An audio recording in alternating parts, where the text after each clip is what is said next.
하나님의 나라를 침노하는 여인들 세 번째 마지막 시간입니다. 하나님의 나라를 침노하는 여인들 세 번째 룻에 대해서 잠시 보도록 하겠습니다. 룻기 1장 14절에서 17절, 4장 13절에서 17절의 말씀을 보도록 하겠습니다. 이에 보아스가 룻을 맞이하여 아내로 삼고 그에게 들어갔더니 여호와께서 그에게 임신하게 하심으로 그가 아들을 낳은지라. 여인들이 나오미에게 이르되 찬송할지로다. 여호와께서 오늘 내게 기업 물을 자가 없게 하지 아니하셨도다. 이 아이의 이름이 이스라엘 중에 유명하게 되기를 원하노라. 이는 내 생명의 회복자이며 내 노년의 봉양자라. 곧 너를 사랑하며 7 아들보다 귀한 내 며느리가 낳은 자로다 하니라. 나오미가 아기를 받아 품에 품고 그의 양육자가 되니 그의 이웃의 여인들이 그에게 이름을 지어주되 나오미에게 아들이 태어났다 하여 그의 이름을 오벳이라 하였는데 그는 다윗의 아버지인 이새의 아버지였더라. 아멘. 오늘 이 말씀을 가지고 하나님의 나라를 침노하는 여인들 세 번째 시간, 룻의 동행과 나오미의 양육, 룻의 동행과 나오미의 양육이라는 제목으로 같이 은혜를 나누기로 원합니다. 이스라엘 역사에서 가장 위대한 집안이 있다면 어느 집안일까요? 다윗 집안이죠. 오랫동안 이스라엘 사람들은요, 다윗 집안에서 메시아가 올 것이라고 기대하고 기다렸습니다. 우리 구세주 예수 그리스도께서 다윗의 집안에서 인간의 몸을 입고 이 땅에 오셨습니다. 이 다윗 집안을 세우는데 결정적인 역할을 한 여인들이 있었습니다. 그 중에 이방인 여인들도 있었는데요. 이 이방인 여인들 가운데 세 사람이 있죠. 유다의 며느리였던 다말이 있습니다. 또한 여리고성 기생이었던 라합이 있습니다. 또 오늘 본문에 나오는 모압 여인, 이방 여자입니다. 모압 여인 룻이 있습니다. 이들은 하나님의 약속의 소중함을 아는 사람이었습니다. 하나님의 약속의 소중함을 깨닫고 난 다음에 믿음으로 이스라엘 하나님을 자신의 하나님으로 믿습니다. 그리고 돌진에 들어와요. 그 약속의 말씀 안에 돌진에 들어오는 여인들이 됩니다. 나중에 이들의 부끄럽고 실패한 인생이요, 가장 복된 인생으로 바뀝니다. 하나님께서 축복하여 주시는데 엄청나게 축복해 주시니까 그들의 부끄러웠던 과거가요, 창피하지 않을 정도로, 그 축복이 너무 크니까 창피하지 않을 정도로 하나님께서 만들어주세요. 저와 여러분도 과거의 실패와 아픔이 부끄럽지 않도록 축복하시는 하나님께 돌진에 들어가시는 저와 여러분 되시길 축원합니다. 그래서 어떠한 상황 속에 있더라도 하나님, 하나님의 약속을 저에게 주셔서, 그 귀한 약속을 저에게 주셔서, 저희 집안에게 주셔서, 저희 자녀들에게 주셔서, 저희 후손들에게 주셔서, 우리 교회에게 주셔서, 이런 마음으로, 사모함으로 돌진에 들어가시는 저와 여러분 되시길 축원합니다. 오늘은 룻의 믿음과 시어머니 나오미의 믿음에 대해서 살펴보기를 원합니다.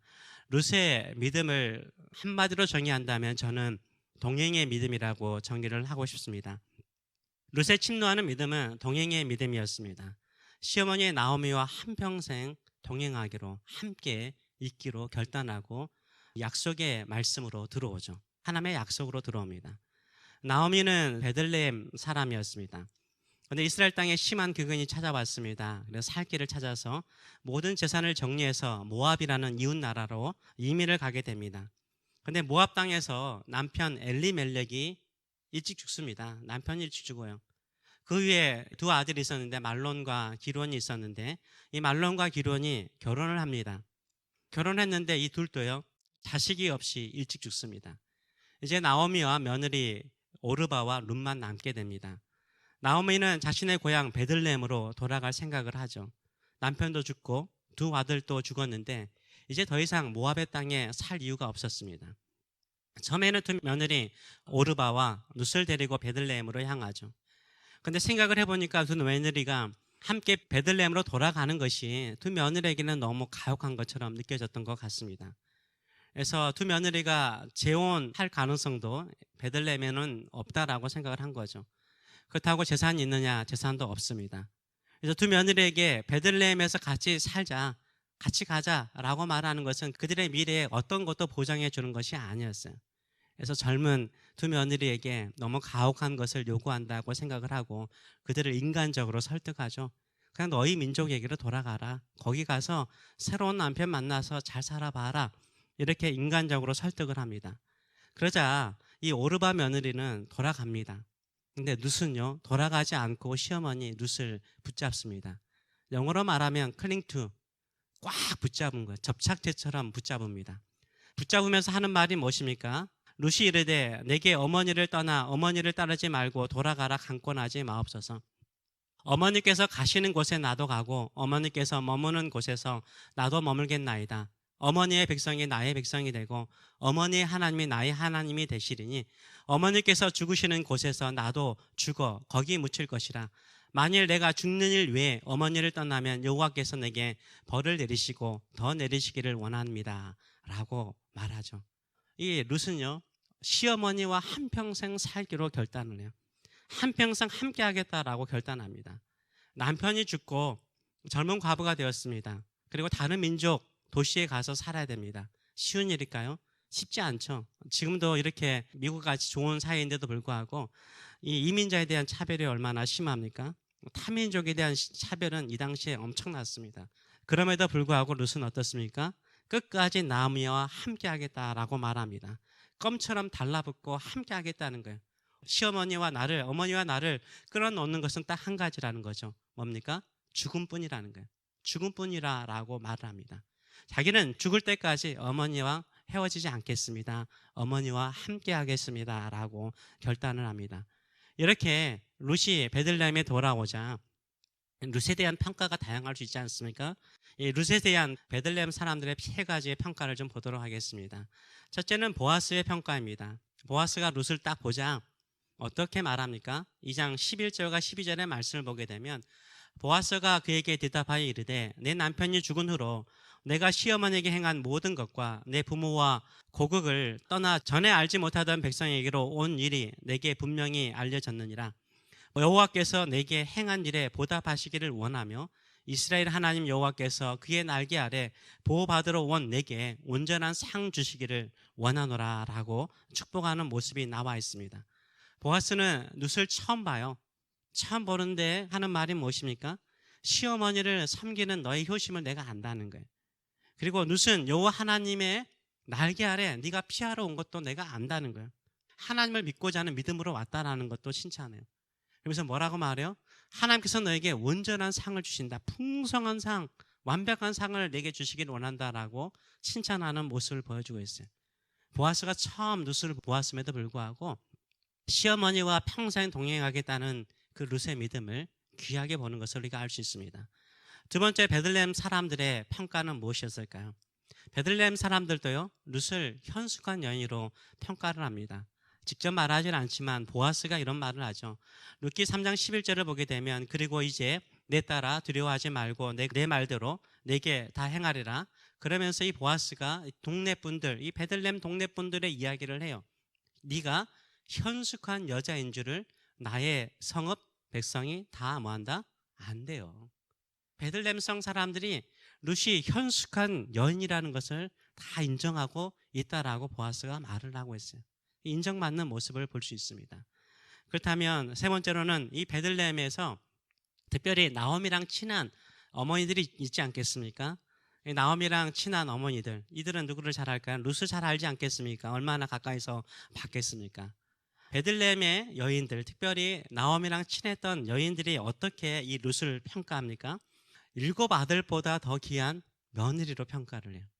룻기 4장 15절의 말씀을 보게 되면 이는 내 생명의 회복자이며 내 노년의 봉양자라 곧 너를 사랑하며 누구를요? 나오미를 사랑하며 너를 사랑하는 며느리라는 거예요. 첫째는 너를 사랑하는 며느리고 두 번째로는 7 아들보다 귀한 내 며느리래요. 이 오벳은 7 아들보다 귀한 네 며느리가 낳은 애라는 거예요. 제가 볼 때는 여기에 분명히 7명 이상의 아들을 낳은 어머니가 있었던 것 같아요. 아들 낳아보니까 소용이 없는 거예요. 그렇죠? 7 아들보다 더 귀한 네 며느리라는 거예요. 7 아들 이상의 가치가 있는 며느리가 오벳을 낳았다라고 칭찬하는 모습을 우리가 볼 수 있습니다. 룻은요, 모압 여자입니다. 나오미는 이스라엘 여인이고 시어머니입니다. 친정어머니를 정성스럽게 섬기는 것도 쉬운 일이 아닌데 시어머니를 이렇게 끝까지 함께하며 섬기는 모습을 보여주고 있습니다. 그렇다고 시어머니가 재산이 많습니까? 재산도 없습니다. 그럼에도 불구하고 끝까지 함께하고자 합니다. 시어머니가 너의 민족 가운데 새로운 남편을 만나서 가라. 네가 네 민족에 가도 나 섭섭하지 않다. 이렇게 말해도 룻은 그렇게 하지 않아요. 시어머니를 끝까지 함께하며 시어머니의 하나님, 이스라엘 하나님을 자신의 하나님으로 믿고 섬깁니다. 이 모든 모습을 지켜보는 베들레헴 사람들에게는 7 아들보다 더 귀한 며느리의 모습이었어요. 정말로 귀한 사람의 모습이었습니다. 그리고 보아스처럼 모든 사람들이 생각할 때 뭐요? 유명해지기를 원하는 것처럼, 너의 자녀들이 유명해지기를 원하는 것처럼 축복을 해주고 싶은 사람이 되는 거예요. 축복을 해주고 싶은 사람이 됩니다. 룻이 나오미와 한평생 동행하고자 하는 믿음으로 살자 새로운 역사가 룻에게 이루어지죠. 이 동행이 얼마나 소중한지를 우리에게 보여주고 있어요. 동행하는 삶이요, 결국 상받는 인생이 된다라는 것을 우리가 알 수 있습니다. 우리는 뭔가 큰 것을 해야만이 큰 상을 받을 것이라고 생각을 해요. 근데 룻의 인생을 보게 되면 룻은요, 그냥 시어머니 나오미와 함께 하겠다라는 그 믿음의 결단 하나밖에 없었는데, 함께 하는 것이 큰 상을 받는 비결이라는 것을 우리가 알 수 있는 것입니다. 예수님께서 12 제자들을 부르셨습니다. 여러 제자들이 있었으면 그 12 제자를 부르셨어요. 그리고 그들을 사도라고 그랬죠. 그러면서 그들을 12 사도를 세운 목적을 이야기를 하십니다. 마가복음 3장 14절의 말씀을 보게 되면, 이에 12를 세우셨으니 이는 자기와 함께 있게 하시고 또 보내사 전도도 하며 또 귀신을 쫓아내는 권세도 주시죠. 예수님께서 많은 제자들 가운데 12 제자를 세우셨는데, 그 12 제자들을 세우신 그 목적 중에 하나가 뭡니까? 자기와 함께 있게 하라는 거예요. 예수님과 함께 동행하는 사람을 뽑으신 거예요. 그리고 실질적으로 이들은 예수님과 함께, 예수님의 사역 초기부터 함께 있었던 사람들이었다라는 것을 우리가 알 수 있습니다. 예수님께서 사역하실 때도요, 함께하고자 하는 사람을 사도로 뽑으신 거죠. 예수님께서 처음 사역하실 때는 세례 요한보다 인기가 많았어요. 인기가 많으니까 사람들이 엄청나게 몰려들었죠. 많은 사람들이 예수님께 몰려들었을 뿐만 아니라 예수님의 제자가 되기를 원하였습니다. 근데 예수님께서 말씀을 전하실 때마다 그 내면의 변화를 강조하기 시작했어요. 바리새인들의 형식적인 믿음이 아니라 이제는 내면의 새로운 변화를 가져야 된다라고 말씀하시면서, 또 한 가지는 좀 어려운 말씀을 하셨습니다. 내가 아버지께로부터 왔고 아버지께로 돌아가고 내가 영생의 떡이다, 이런 말씀을 하니까 사람들이 어려운 거예요. 어려우니까 어떻습니까? 한두 사람씩 떠나가기 시작한 거죠. 인간적인 축복이라든가 인간적인 위로를 얻기를 원하고 어떤 기적을 바랬는데, 말씀이 자신이 메시아인 것처럼 이야기를 하니까 이 사람들이 떠나가기 시작합니다. 그래서 예수님의 인기가 시들시들해져요. 예수님의 인기가 시들시들해지니까 사람들의 마음이 어떻습니까? 제자가 되고자 하는 사람들조차도 예수님에게 떠나가요. 요한복음 6장 66절의 말씀을 보게 되면, 그때부터 예수님의 말씀이 어렵게 느껴진 그때로부터, 예수님께서 내가 메시아라는 간접적인 메시지를 전하기 시작할 때부터 그의 제자들 중에, 여기 12 제자들을 말하는 것이 아니라 12 제자들 외에도 많은 제자들이 있었잖아요. 그 제자들 중에 많은 사람이 뭐하고요? 떠나가고 다시 그와 함께 다니지 아니하더라. 예수님과 함께 하려고 하지 않았던 사람들이 많아졌다라고 말을 해요. 주변에 사람들이 많다가 갑자기 사람들이 썰물처럼 다 밀려가는 거예요. 그리고 이제 주변에 누가 남아있었을까요? 12 제자들이 남아있는 거예요. 12 제자들 남아있으니까 예수님께서 12 제자들에게 이르시죠. 67절의 말씀 보게 되면, 너희도 뭐 하느냐? 가려느냐라고 묻죠.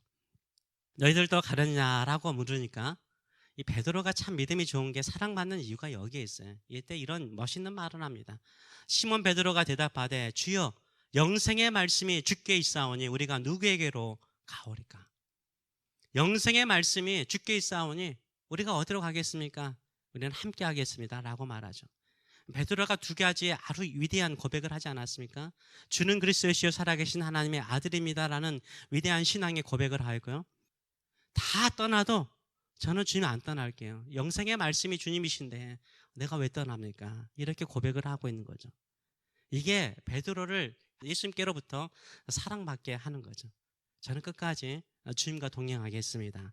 비록 실패할지라도 주님 다시 찾아오잖아요. 그 마음이 진심인 것을 알기 때문인 것입니다. 끝까지 하나님과 동행하며 살겠다라고 결단하는 사람이요, 하나님께 상을 받는 사람이에요. 하나님의 약속을 품고 사는 성도들과 저는 끝까지 신앙생활을 하겠습니다 라는 이런 결단을 가지고 있는 사람에게 하나님은 상을 주시는 줄 믿습니다. 코로나 팬데믹 전이죠. 그 전에 그 전에 어느 성도님께서 저에게 이런 말씀을 하셨습니다. 저는 목사님과 교회를 위해서 해드릴 수 있는 것이 이제는 아무것도 없네요. 이렇게 솔직하게 말씀하시더라고요. 예전에는 좀 열심을 가지고 많이 봉사하고 섬겼는데 이제는 그렇게도 할 수 없네요 라고 말씀하시더라고요. 나를 위로하는 것처럼 보이면서도 제 마음속에 혹시나 떠나겠다는 말처럼 들리기도 하더라고요. 그 말씀은 아니셨는데 제가 그런 느낌이 좀 들었던 것 같아요. 저는 솔직히 그랬어요. 제가 그분에게 이렇게 말씀하셨습니다. 저와 함께 해주는 것이 저에게 가장 큰 도움이고 저를 위한 가장 큰 사역입니다 라고 이야기를 했어요. 힘들고 어려울 때 함께 해주는 것만큼 가장 소중한 사역은 없습니다. 동행은 없습니다. 이런 비슷한 말씀을 그분에게 한 적이 있습니다. 진심이었어요. 정말요. 함께 해주는 사람이 있다는 것이 얼마나 큰 힘이 되는지 몰라요. 어렵고 힘들 때 함께 해주는 것이 얼마나 큰 힘이 되는지 모르죠. 나오미가 혼자 베들레헴으로 가요. 자기 인생을 말하라고 그러잖아요. 쓴 인생이라고 그러잖아요. 다 잃어버린 빈털털의 인생이라고 그러잖아요. 근데 그 옆에 누가 있어요? 룻이 있는 거예요. 사람들이 누구를 봐요? 룻을 본 거예요. 빈털터레가 된 나오미를 보는 것이 아니라 시어머니와 함께 동행하겠다고 온 룻이 아름다운 거죠. 예수님께서도 예수님의 사역에 절정기 때는 사람들이 막 몰려들었는데 다 떠나가요. 그때 베드로가 뭐라고 말해요? 영생의 말씀이 주께 있는데 우리가 어디 갑니까? 끝까지 동행하겠다 하죠. 이게 가장 하나님의 마음뿐만 아니라 사람의 마음까지 즐겁게 하는 것을 우리가 알 수 있습니다. 룻이 한 것은 뭡니까? 하나님을 위해서 큰 것 한 거 아니에요. 시어머니와 함께 하겠다. 죽음이 우리를 끊어놓을 때까지 나는 함께 하겠습니다. 이 동행의 믿음 하나가요. 그의 인생을 더욱더 아름답게 하는 것을 우리가 볼 수 있는 것입니다. 그래서 룻은 이렇게 말하죠. 16절과 17절에 어머니께서 가시는 곳에 나도 가고 어머니께서 머무는 곳에서 나도 머물겠나이다. 어머니의 백성이 나의 백성이 되고 어머니의 하나님이 나의 하나님이 되시리니 어머니께서 죽으시는 곳에서 나도 죽어 거기 묻힐 것이라. 만일 내가 죽는 일 외에 어머니를 떠나면 여호와께서 내게 벌을 내리시고 더 내리시기를 원하나이다. 이렇게 말을 하고 있습니다. 룻의 위대한 믿음은 무엇입니까? 끝까지 동행하겠다라는 믿음이에요. 하나님께로 돌아가는 어머니, 시어머니의 그 믿음을 따라서 나도 거기에 동참하겠습니다라고 말을 하고 있습니다. 하나님의 약속을 품고 사는 성도들과 하나님의 약속을 품고 공동체와 함께 하시는 저와 여러분 되시길 축원합니다. 믿음으로 살고자 하는 사람들과 함께 하시는 저와 여러분 되시길 축원합니다. 기도하고 예배하고 예수를 땅끝까지 전하고자 하는 소망의 사람들과 함께 하시는 저와 여러분 되시길 축원합니다. 쓰러져가는 교회를 다시 한번 세우고자 하는 사람들과 함께 교회를 힘껏 세워가는 일에 동역하시는 저와 여러분 되시길 축원합니다. 비록 지금은 약하고 부족하더라도 함께 할 때요 하나님께서 우리를 통해서 크신 일을 이루실 줄 믿습니다. 이런 믿음을 가지고 살아가시는 저와 여러분 되시길 축원합니다. 그래서 룻은요 그 동행의 믿음 하나로 그의 인생이 새롭게 바뀌는 것을 알 수 있습니다. 두 번째로는 나오미의 믿음을 좀 보기를 원합니다. 나오미는 양육하는 할머니가 되죠. 저는 나오미가 돌아오는 그 믿음이 대단하다라고 생각을 해요. 뭔가 모든 것을 다 갖추어서 새롭게 시작하는 것은 쉬워요. 그렇죠? 뭔가 다 갖추어서 사업을 시작하는 건 쉽습니다. 근데 아무것도 없는 상태에서 재기하는 것은 진짜 힘든 것이에요. 나오미는 신앙으로 완전히 파산된 상태잖아요. 그런데 다시 일어나기 위해서 베들레헴으로 돌아와요. 자신의 하나님에게로 돌아오는 모습을 보여주고 있습니다. 얼마나 힘들겠어요. 그런데 그 결단, 돌아가겠다는 그 결단, 그 믿음이요 하나님이 보시기에는 아름다운 거죠. 그런데요 이 나오미가요 룻을 통해서 보아스와 룻을 통해서 아이를 낳습니다. 그 아이를 낳는데 이름을 누가 지어주죠? 그 동네 베들레헴 여인들의 이름을 지어줍니다. 오벳이라고 이름을 지어줘요. 이거 어머니가 지은 것도 아니요, 나오미가 지은 것도 아니요, 보아스가 지은 것도 아니요, 하나님께서 지어주신 이름도 아니요, 동네 아주머니들이 지어준 거예요. 오벳이라고 지어준 거예요. 근데 이게 뭐냐면 섬기는 자예요. 섬기는 자. 섬기는 자예요. 아마 할머니 나오미를 잘 섬기는 손주가 되라는 의미를 가지고 있기도 하겠지만요, 결국 이것이요 나오미에게 어떤 마음을 줬냐면 오벳, 섬기는 자. 그러면서 나오미의 삶을 바꿔놨다고 생각을 해요. 하나님을 섬기는 자. 내가 물질을 따라갔고 성공을 따라갔고 기근을 피하기 위해서 또 좋은 것 편한 것을 따라가서 망해버렸는데 내가 이제는 하나님을 섬기는 자, 하나님을 섬기는 아들 되라라고 이름을 지어주지 않았을까라는 생각을 갖습니다. 우리는 세상을 섬기거나 물질을 섬기는 사람이 아니잖아요. 하나님을 섬기는 거잖아요. 하나님을 섬기는 것이 뭘까요? 예배를 잘 드리는 거죠. 하나님께 잘 서브하는 것은 하나님께 잘 예배하는 거죠. 이 나오미가요, 이 오벳을 키울 때 두 아들 기론과 말론을 키우는 그 마음을 가지고 키웠을까요? 아니죠. 완전히 새로워진 마음이죠. 오벳은 내가 믿음으로 하나님의 약속을 붙들고 그 약속의 자녀로 키우지 않았겠습니까? 할머니로서 이미 경험이 많잖아요. 자녀를 키워보고 인생의 경험이 많잖아요. 그래서 그 마음으로 이 오벳을 키워나갑니다. 그래서 오벳은요, 이새를 낳고 이새는 다윗을 낳는 이 다윗의 집안을 만들어가는 것을 보게 됩니다. 어느 한국분과 어머니랑 이야기를 하는데 옛날에는 딸을 가진 부모들이, 어머니들이 부러웠대요. 왜요? 딸들이 부모님에게 잘하잖아요. 딸들을 가진 어머님들이 부러움의 대상이었대요. 근데 지금은요, 지금은 아들을 가진 부모님이 부러움의 대상이래요. 왜 그런지 아시죠? 요새는 맞벌이를 하니까 이 딸들이 아이를 키울 수가 없잖아요. 그래서 아이들을 누구에게 맡길까요? 할머니에게 맡기는 거예요. 그것도 친정 할머니에게. 시어머니보다는 친정 어머니가 편하잖아요. 친정 어머니에게 맡기니까 이제 은퇴하고 남편하고 좀 노년을 좀 즐겁게 지내고자 하는데 애를 맡겨놓으니까 어디 가지도 못하고 그래서 아이를 키우기 시작하는 거죠. 이게 아들을 키우면 어떻습니까? 아들을 키우면 노년을 즐겁게 보낸다는 거예요. 그런데 이 딸을 둔 어머니들은 아이들 손주들 키우느라고 힘들게 산다. 그래서 아들 둔 어머니들이 부러움의 대상이다. 이런 우스갯소리를 제가 하시더라고요. 손주를 키우는 게 복입니다. 손주를 키우는 게 복입니다. 라고 이야기를 했어요. 저도 솔직히 우리 자녀들이 얘를 키워서 맡긴다면요, 키워주고 싶은 생각은 많아요. 5년 동안은 좀 키워주고 싶어요. 5살 때까지, 토들러 될 때까지는 키워주고 싶은 마음이 있습니다. 여러분도 알다시피 아이들이요, 딱 태어나잖아요. 그래서 2살, 3살 때 그들의 인격이 형성이 돼요. 거의 80% 인격은 어릴 때 형성돼요. 그때 친밀한 사랑과 보살핌과 돌봄을 받으면 달라져요. 그래서 예전에는 이 미국 사람들 때요, 처음에는 아이들 맞벌이 하기 때문에 애들 다 맡겼어요. 의식 있는 사람들은 안 맡겨요. 둘 중에 한 사람 그냥 일 그만둡니다. 자기들이 키우려고 그래요. 왜요? 가장 중요한 시기에 맡길 수 없기 때문인 거예요. 그래서 2살, 3살 때요, 할머니가 키우면 어떨까요? 할머니들은 이미 경험이 있잖아요. 아이를 키워본 경험이 있잖아요. 그러니까 되게 아이들을 안정감 있게 키워요. 정서적으로 안정감 있게 키워요. 저도 이렇게 가끔 이렇게 아이들 2세들 보면요, 2세들 가운데 예의도 바르고 한국말도 잘해요. 한국말도 잘하고 예의도 바르고 인격도 좋아, 안정감이 있어, 심리적으로 안정감 있는 아이들 대부분 보면 할머니라도 잠시 한 달이라도 2달이라도 살았던 아이들이더라고요. 손주들이 한국말 못해가지고 답답할 때 많잖아요. 어릴 때 배우는 한국말이잖아요. 한국말 쉽게 배워요. 나중에 돼요. 심리적으로 안정적이고요, 그리고 신앙적으로 너무 좋은 것 같아요. 왜냐하면 우리 2세들 가운데 신앙이 있는 자녀들도 있지만요, 또 신앙을 떠나는 자녀들도 많잖아요. 근데 할머니는 어때요? 우리는 믿음이 있잖아요. 그 애들 안고 찬양 불러주고, 그렇잖아요. 찬송가 불러주고, 성경 읽어주고, 새벽에 가끔 와서 같이 기도하고. 저도 어릴 때 기억이 3살 이후의 기억이 나는 것 같아요. 첫 기억은 3살 이후인 것 같아요. 근데 3살, 4살, 5살 때 할 때 할머니가 들려주는 찬송가 소리, 성경 말씀 소리, 그리고 교회 갔던 기억, 추억들, 이런 것들이 결국은 어떻게 되죠? 놀라운 변화를 일으켜요. 그게 인생을 바꾸는 거죠. 다음 세대를 변화시키는 역사의 현장이 되는 줄 믿습니다. 좀 부담되나요? 한번 해보세요. 저는 나오미의 인생을 바꾼 것은 다른 것이 아니라고 생각을 해요. 첫 번째, 자신의 말론과 기로는 실패했어요.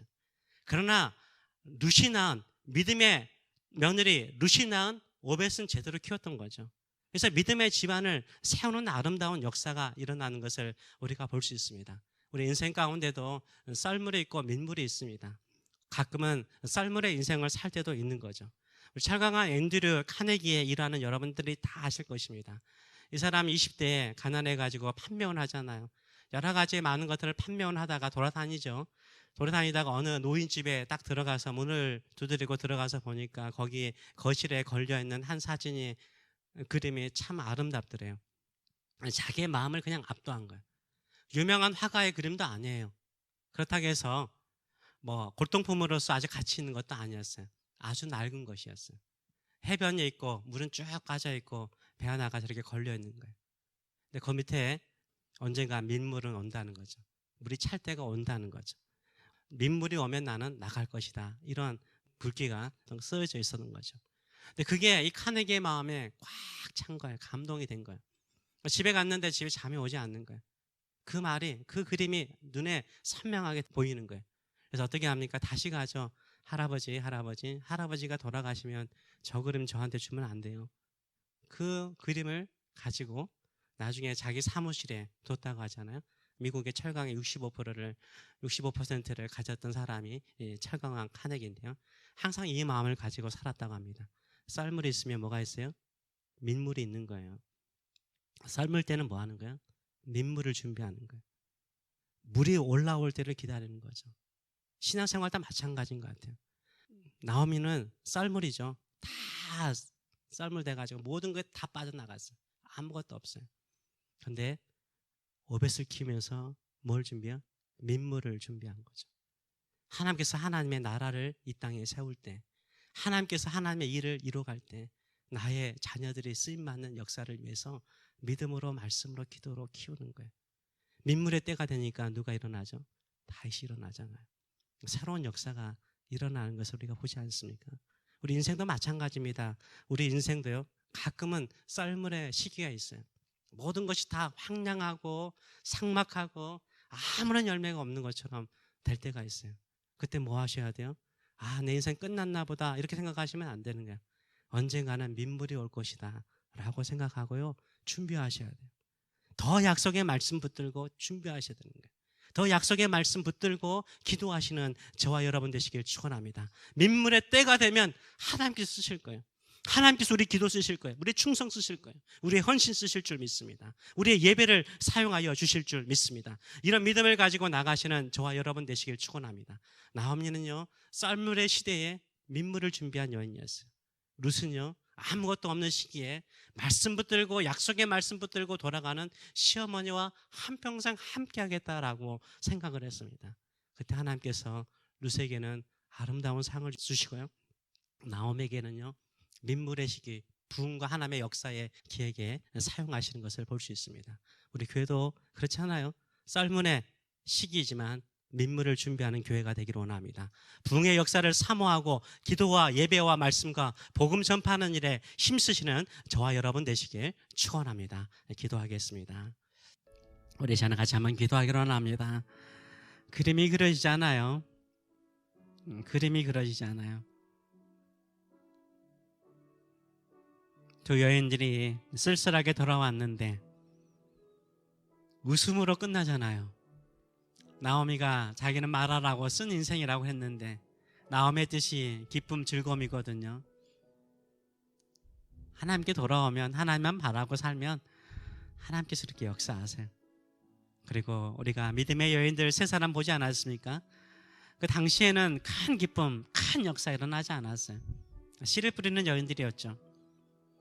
몇십 년 지나서 아니면 몇백 년이 지나서 그 놀라운 역사, 그들의 이름이 정말 귀한 이름이 될 정도로 하나님께서 그들의 믿음, 하나님의 나라를 침노하고 약속을 나의 것으로 삼고자 하는 그들의 마음을 하나님께서, 그 믿음을 하나님께서 가볍게 보지 않으셨어요. 너무 귀하게 보셨어요. 온전한 상을 주셨어요. 헛되지 않는 줄 믿습니다. 저 베드로와 같이, 루카 같이 저 죽음이 갈라놓을 때까지 주님과 동행하며 주님과 함께 살고자, 믿음으로 살고자 하는 삶과 함께 동행하는 저의 삶이 되게 하여 주시고, 썰문의 인생 아무것도 아니라고 생각하지 말게 하여 주시고, 하나님께서 하나라도 심어주신 그거 하나 붙잡고 정말로 민물을 준비하는 인생, 부흥을 준비하는 인생, 하나님의 역사를 준비하는 저희들의 삶들이 될 수 있도록 은혜 도와여 주시옵소서. 이런 사모하는 마음을 가지고 같이 한번 기도하겠습니다. 살아계신 하나님 아버지, 우리는 이 땅에 많은 물질, 또 성공, 아주 건강하게 사는 것보다 하나님, 우리는 주님께서 부르시는 그때까지 꿈의 사람 되기 원합니다. 언젠가는 하나님께서 더 큰 놀라운 일들을 이루실 그 민물의 시대가 올 것을 바라보고 준비하는 믿음의 사람, 마음의 그릇을 키우는 사람, 기도의 폭을 넓히는 사람, 섬기고 사람들을 살리되 믿음으로, 말씀으로 살리는 저희들의 사람 되게 하여 주시옵소서. 하나님의 그 약속, 언젠가는 반드시 이루어지는 그 복된 약속을 내 가슴에 품고 우리 자녀들에게 흘려보내고 우리의 후손들에게도 흘려보내고 우리의 사랑하는 전도하는 대상들에게도 흘려보내서 그들에게도 이 약속을 품도록 격려하고 세우는 저희들의 삶들이 될 수 있도록 은혜 도와여 주시옵소서. 주여 그 약속 우리에게 주소서. 그 복된 약속, 하나님의 나라를 세우고자 하는 그 약속 우리에게 주소서. 우리 그거 원합니다. 우리 믿음의 성도들에게 주시옵소서. 끝까지 주와 함께 동행하며 끝까지 믿음의 공동체와 함께 동행하며 끝까지 민물의 시대를 준비하는 우리 성도들에게 그 축복 허락하여 주시옵소서. 이제는 우리를 사랑하시되 영원토록 사랑하시는 하나님 아버지의 크신 사랑하심과 너의 나라는 아직 완성되지 않았다. 네가 필요하다. 너의 자녀가 필요하다. 너의 후손들이 필요하다. 함께 이 나라를 세워가는 집안을 세우라고 말씀하시는 우리 주 예수 그리스도의 무한하신 은혜와 오늘도 늘 우리와 동행하시는 성령의 임재하심과 교통하심이 사랑하는 성도들 머리 위에 영원토록 함께 하시기를 축원합니다. 아멘.